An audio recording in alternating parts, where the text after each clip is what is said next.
Hello everybody, welcome to another daily dose of gaming news and all that good stuff. And as always, I also publish on Rumble, on the blogger site as an archive post thingy, and on Patreon for extra support. And I go about any kind of updates and such on Twitter, X platform. Yesterday I got a pretty busy day. I did manage to do my gaming news program. I did the Dead Space remake thing, and I did a video here. I will put it also in Elden Ring theories because there's always some thoughts there. But I proposed a question. Basically, what's the deal with the two fingers in Empyreans? I go about what my questions are, and some probably some inconsistency with my internal logic how these two things work. But yeah. And of course, I do recommend for you to watch and probably interact with it, so we can get a good answer on what's the deal, the relationship between the two fingers and the Empyreans. And lastly, I did manage to upload the VOD from the last live stream that I did. Again, I will try to get around and live stream later, if possible. But again, it depends a lot of my free spare time. When and if I do live streams, I go about on Twitter announcing that, usually with around between 5 to 10 minutes in advance. So give me a follow up there. But yeah, regarding the channel, let's see. Yeah, that's everything that I want to mention there. Regarding news, supposedly we got a 4080 Super available around $970. Supposedly they're being consistently lowering little by little, especially in this case of the PNI. Again, it's not what we call the huge brands like ASUS, MSI, and all that stuff. Even though ASUS is been in a lot of troubles lately with their RMA stuff there, and yeah, yeah. Regardless of this, yeah, I think especially on the US market. This price bonanza is going to end very soon. If not mistaken, they're going to put the tariffs on a lot of stuff, including again it was proposed at the time since the Trump era, and they lowered a little bit then, but they're now going to reinstate those tariffs on the everything that comes from China, which includes hardware from PC DIY, and I will assume at least probably between 25 to 30% in prices. So things will get a little bit more expensive. It will not again, tariffs don't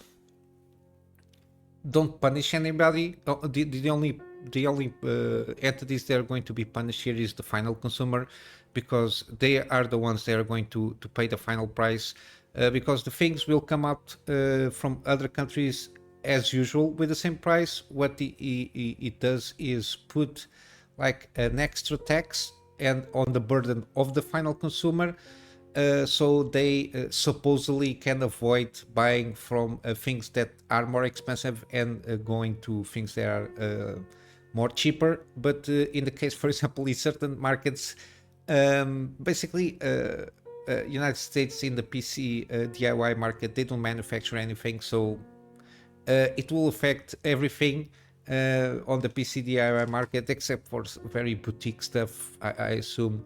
But yeah, this is not going to work out well. So I think after 15th of June, you're going to have an increase on prices on a lot of stuff, from GPUs, CPUs, motherboards, cases, whatever. Everything that will come out outside of USA usually comes from China, especially in this kind of a market here. So yeah, expect a rising in prices, which is not good. We got a massive leak supposedly from Google, the Google document exposing supposedly the secret search ranking algorithms. Again, it can be a little bit misleading here,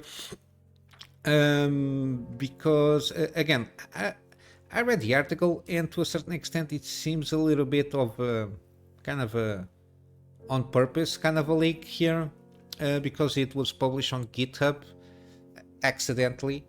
In the title of the document was Google API Content Warehouse, which contains information related to internal APIs and explains what factors and components affect search results. Again, the fact that it doesn't have like a ranking in importance of what are the APIs and the factors and the components that affect more or less the SEO regarding the Google search when you do a search on Google, and how you manage your SEO. It is a little bit just, I don't know, they are looking a little bit on the I don't know if it is like a distraction from the Google AI stuff there. We saw some blunders, especially with the cockroach thingy there. I saw one post with the cockroach stuff, which is hilarious to say the least. Even though it's misinformation, but when it's Google and other kind of companies, it's okay if they publish, because it's published by Google. It's an AI or a machine learning tool from Google, so it's under responsibility of Google when it's published this kind of information, even though it's an aggregate. But supposedly the AI should manage to filtrate the proper information, but it's another rant altogether. But from what I gather here, it seems a little bit on purpose, given that they supposedly mistakenly made the document available on GitHub on March 27, and once it gets a little bit enough traction, it was pulled back or deleted in May 7. So March, it was there at least a couple of weeks there, basically a month there. This seems like a plant on, I don't know, trying to get kind of attention and some kind of buzz feed to go about this thing with the SEO stuff there, because a lot of companies do a lot of money with the SEO consultancy on companies and how they should do their SEO there. It's kind of a consultancy thing there, but yeah, I think it's a little bit of a plant, and it's a lot of pages here in terms of documentation, and in the documentation itself doesn't specify if what kind of importance they give on their search results, which is a good thing for all intents and purposes, because if everybody knows what is the important thing on a Google search, everybody would just pile on that, and with that, people at least get a more broader idea what can be most important, but without piling up on a specific part of the SEO and how it works. But yeah, I think this is kind of a little bit on the plant side from from Google, even though again it can be something that was made accidentally. But the fact, when usually these kind of leaks are accidental, usually they tend to reveal a little bit more than it was. But yeah, at least you are aware. Don't fall for any kind of new SEO companies that do consultancy on this thing, that they discover the secret sauce for the next few months on the Google API stuff there for the ranking, on the search ranking there. In the terms of games, we got a little bit more news here.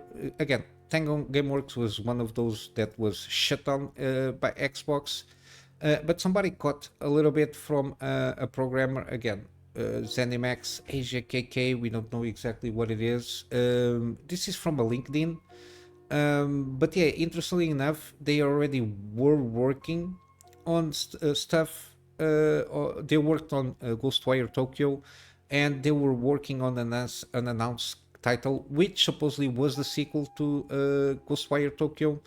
And we got the combination of this supposedly programmer working on the announced title at the time of the studio closing. That when there was about the acquisition between Microsoft and Activision, there was some leaks that happened there on court documents that suggested that the Tango Gameworks was already working on that sequel, and supposedly they were expecting to release that sequel later this year, which is by itself, given that if it is true, because everybody been very hush inside that studio closure, we didn't see like huge leaks, like specific things that they were supposedly working.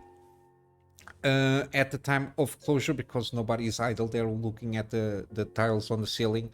Uh, yeah, um, and afterwards the fact that giving that we are getting a little bit more dripping of information regarding, especially from Tango Gameworks.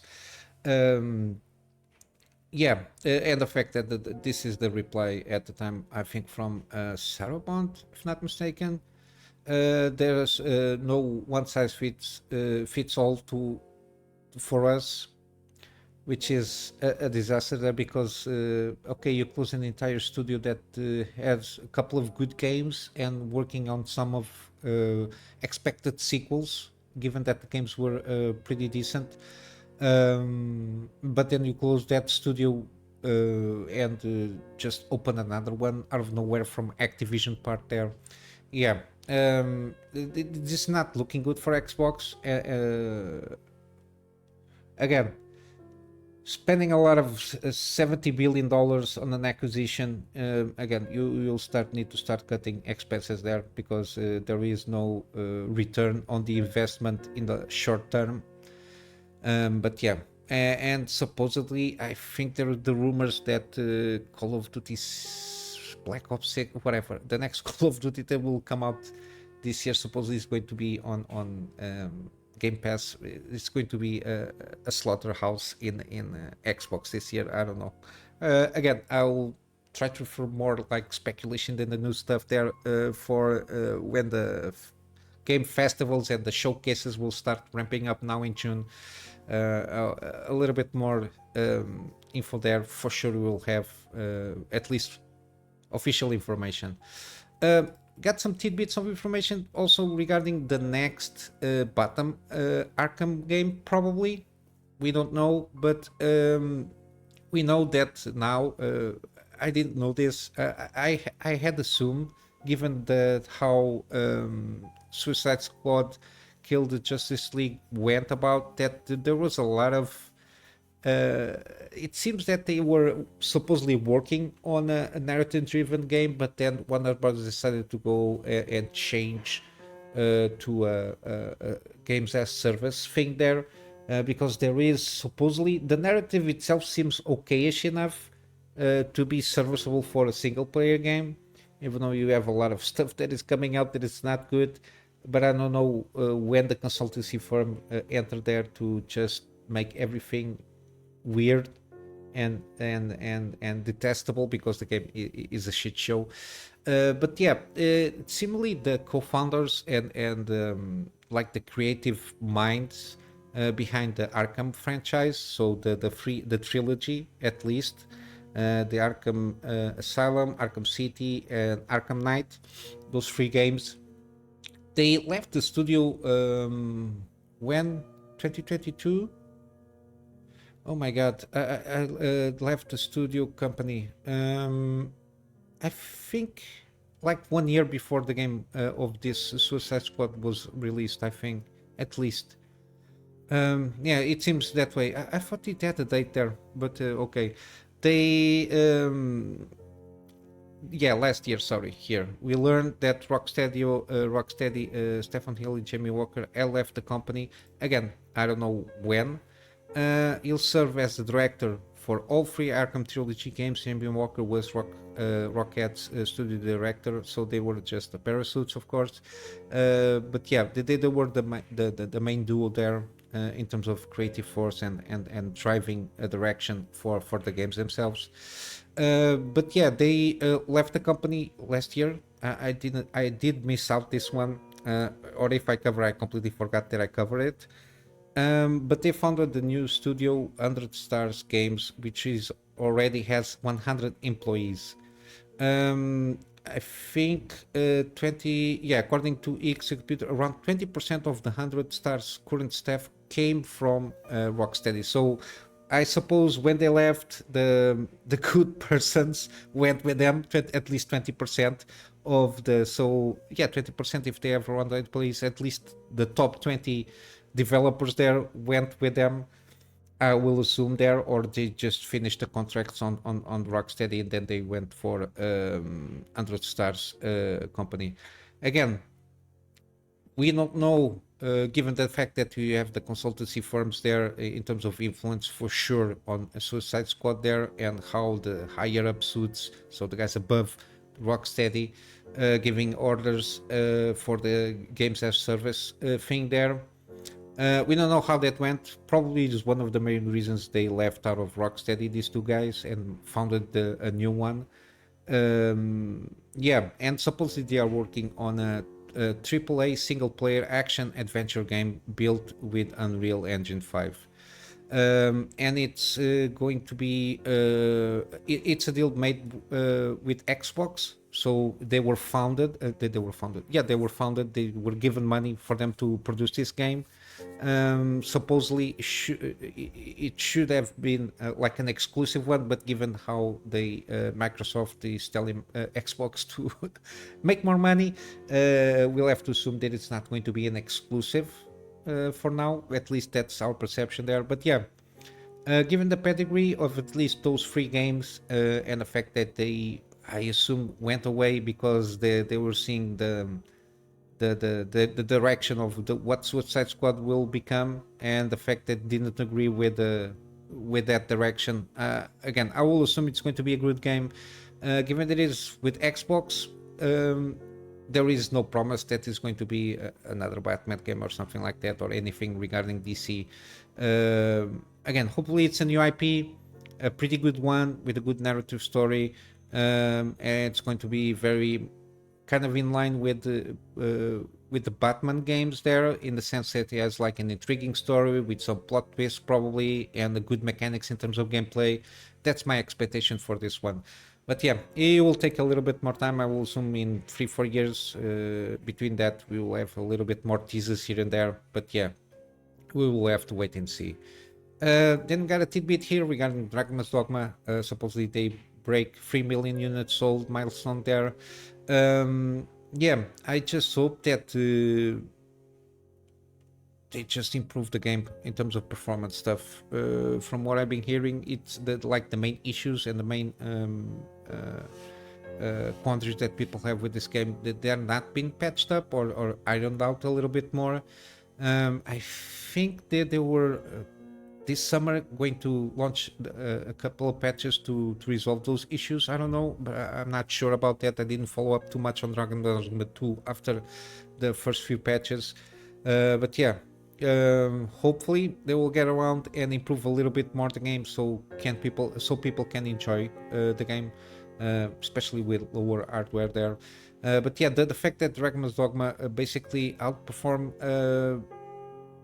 all of the current launches for Capcom, it's good to know at least that it is performing well, and it was exceeded expectations for Capcom, so it's always good.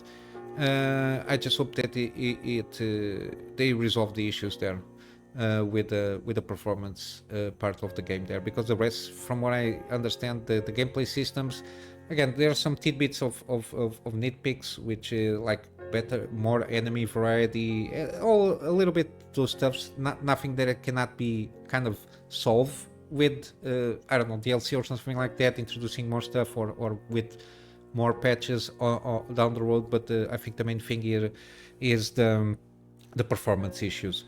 And lastly, I'm going to just wrap up with this one. I missed this one, but yeah. It came out a couple of days ago with Epic Games, the Unreal Engine coding standards mandate. Because it is a mandate, because it makes it clear in the documentation itself that guidelines are mandatory. Again, how they are going to do this, it's going to be very weird, mainly because the main gist of things is in certain areas you have specific language. Like, for example, in coding, you got specific language that is applied to the coding. And you got also, for example, in mechanics, you have certain specific wording and terms that you use. Even, for example, aeronautical mechanics. You have specific wording that you use that sometimes don't have any kind of relationship to anything that you're talking about outside of what normal people talk, the normal language. I don't know how to go about this because it's at the minimum it's something that it's not going to work, and it's weird to say the least. I don't know. People, if you get offended with the specific and technical language used in something, let's say like coding, just don't do coding. It's simple as that. The fact that they also are trying to eliminate any kind of gendered language, it's not good, because basically you're trying to eliminate any kind of Latin-based language like Portuguese, Brazilian, Spanish, French. I don't know about German, but yeah, basically at least all the languages that have roots in Latin, they are all gendered languages. I don't know how you want people to deal with that. I don't know if he's trying to influence something like that. It's something that has been agreed upon millennia ago, even though again you got always some introduction of some slang and some updates on the language itself to try to be a little bit simpler. But in the overall scheme of things, if you get offended by words, I think you shouldn't read or hear anything, because words are words. If they're not made to be with the intention of insulting, I don't know what you're doing there, or especially in this case of in the coding there, because when you try to use a few simple coding standards and conventions, which basically is changing everything, I don't know what you're going to expect here. But yeah, just to go through a little bit of these things here. Basically, when you work on a Unreal Engine, the things that are highlighted is the things that are on the cards here. When you work on the Unreal Engine codebase, we encourage you to strive to use respectful, inclusive, and professional language. For whom? This is coding. This is for use inputs to make something run on the software there. And I don't know how you're going to go about it, given that the main language there, it's already embedded. You will have to always use translators, like for example Python translates a lot of stuff into other languages, the inputs that you use there, and the language that is used on the main thing, it's going to be the same there. Really, I don't know what these people are thinking. Word choices applies when you name classes, functions, data structure, types, variables, files and folders, plugins. It applies when you write snippets.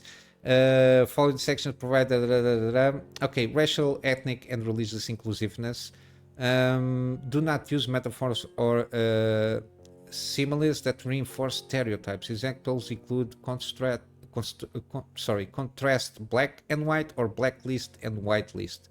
Do not use words that refer to historical trauma or lived experience of discrimination. Examples include slave, master, and nuke. Again, I don't know where you're trying to go with this, but if there is, let's say, I don't know, in ancient times, in Babylonian times, there might be a lot of words that now we use as a normal word that could be considered historical trauma. You don't know. Who the hell are you to decide which words refer to historical trauma or live experience of discrimination? These people are trying to use semantics to change code language to what? How are you going to code if any kind of word can be referred as an historical trauma or live experience of discrimination? Who the hell is going to decide this? That's the thing, is the power grab here of semantics and the ideology there is insane. And the fact that we have Epic Games using this, again, this is not the programmers, this is not the people that use the code because they learned how to code like this and nobody got their feelings hurt with this. This is some I don't know what kind of financial incentives that Epic Games had in terms of money injection. They need to recur to the acronym Mafia checklist stuff there, for them to now strive to be better um, on coding. Coding, which is will resume to a bunch of ones and zeros, the inputs that you put there, and the fact that there is already a standard. It's like trying to change it is what they are doing, trying to change the English language.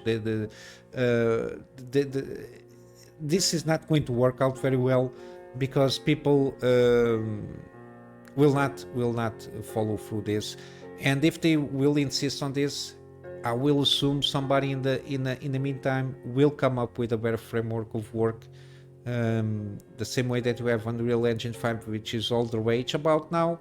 Somebody will come up and arrange like a game engine or something like that, similar to Unreal Engine 5, and will tell people that you don't need to use this kind of racial, ethnic, and religious inclusiveness, or even gender inclusiveness.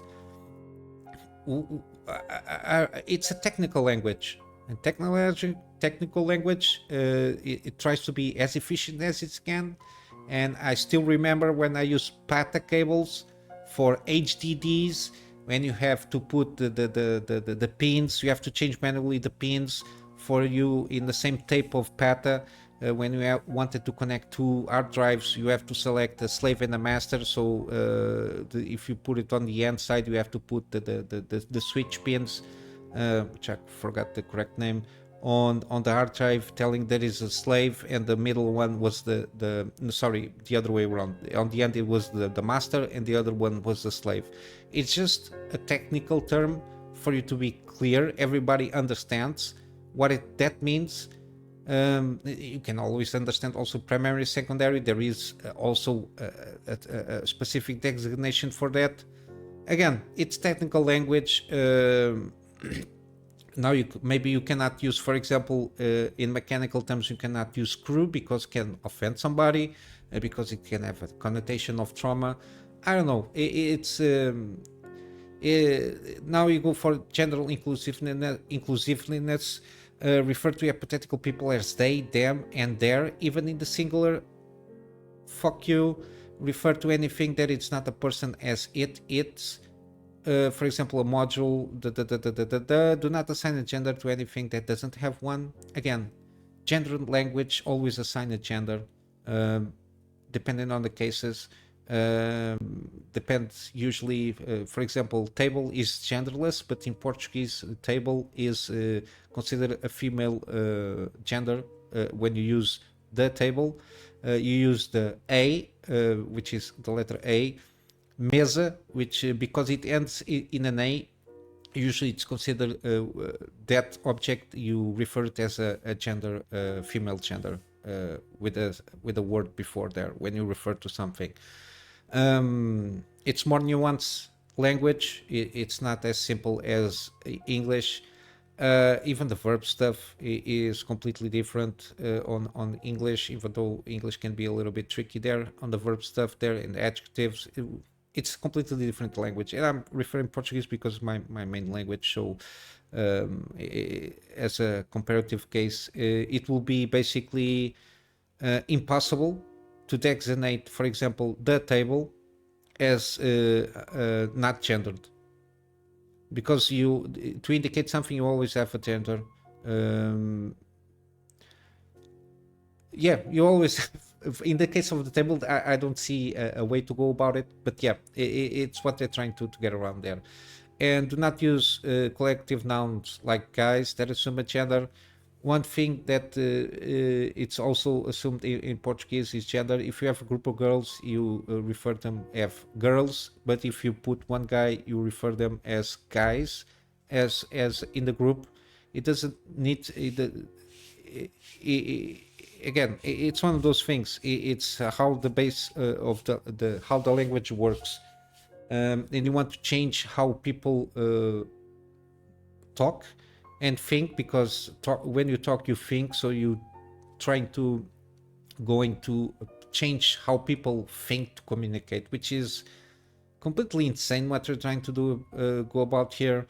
And then in the last thing is avoid colloquial phrases that contain arbitrary genders, like a poor man's ex. They don't. They even these people they're trying to go about this. They don't even know how to follow their own rules because they will slip. There are always going to be slips of the tongue regarding this. But yeah, and then we got from slang. Remember that words are being read by a global audience that might not share the same idioms and attitudes and who might not understand the same cultural reference. Okay, it can be odd. You're not understanding the same cultural references, but I think it's something that it's odd by itself. It's not something that it can be considered offensive. It's something that it's a difference of cultures. I never saw anything like that to be as a trauma of lived experience. Overloaded words, many times they use the technical meanings, also have other meanings of high technology. That's why it's called technical meanings. It's not, it doesn't have any other meaning inside the technical meaning. You just trying to give meaning to things that there is no meaning to it. Examples include abort, execute, or native, and you can use words like this. Always be precise and examine the contexts in which they appear. Yeah, you can abort an operation or execute the operation. What's the problem with that? Or a native, whatever it is, native program. These people, then in the article they go here about the bishop here. I don't know what's the connection here. It's not the first time in this site that I see this. The Diocese of Arlington. I don't know, Michael. I don't know if he refers to these kind of things here in these masses. Maybe that's why it's on the article there.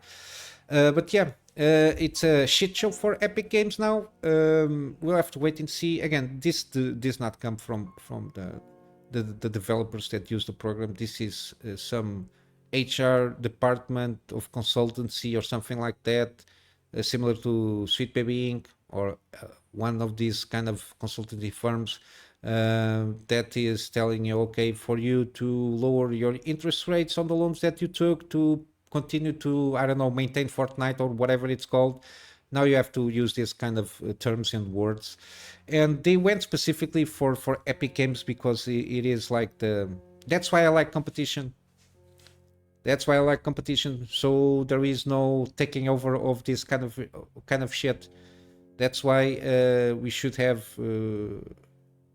bigger, more competition on the engine side, on the game engine side. So we are not dependent on one thing to be, and then we get all fucked over with this kind of shits there. Because if we had a healthy market of like universal game engines, let's say, you wouldn't have this kind of thing.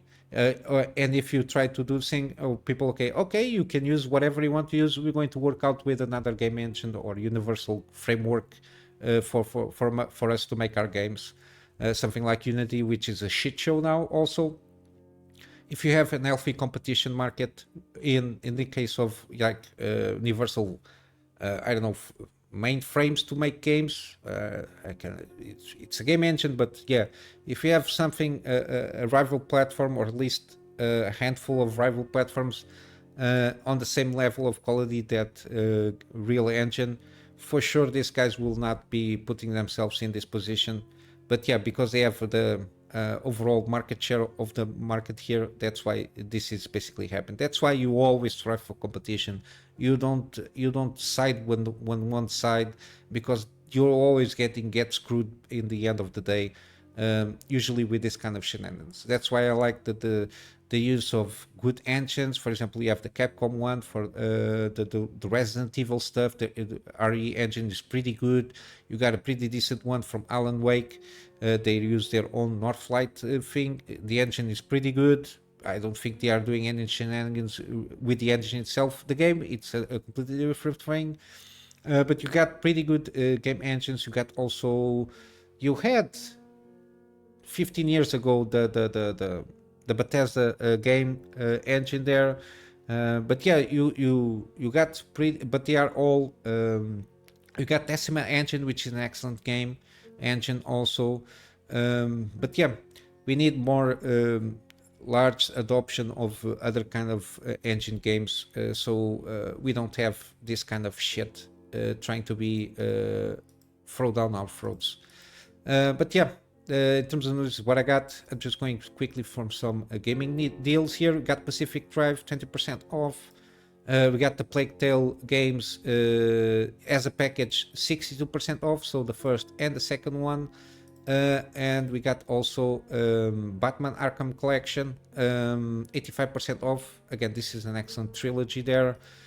We got Spiritfarer Edition is 75% off. If you're not sure if this is a game for you, you can play the demo to check out that.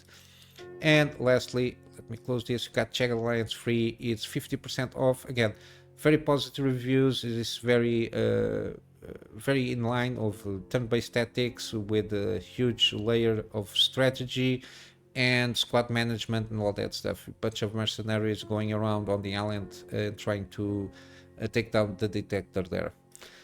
On GOG, we got Deus Ex Mankind Divided Digital Deluxe Edition. The Human Revolution is not on sale at this moment in time, but yeah, you still have a few days until this offer ends. You got 30% on Dredge, and you got 80% on Tomb Raider Game of the Year Edition. So this is the first game of that trilogy, of that soft reboot trilogy. Yeah, with all the DLC associated with it, so I think it's an excellent deal there. But yeah, I'm going to wrap up for today, guys. I'm just going to again to end with a plug on my Patreon for extra support. The extra support at this moment in time is more for me to get around and get a better storage solution for me to be able to get backups of stuff that I do for my clients, and of course some extra space for the videos that I do for the channel. And with all that said, I hope you have a wonderful day, and I will see you in the next one. So until then, Kunamy Master out.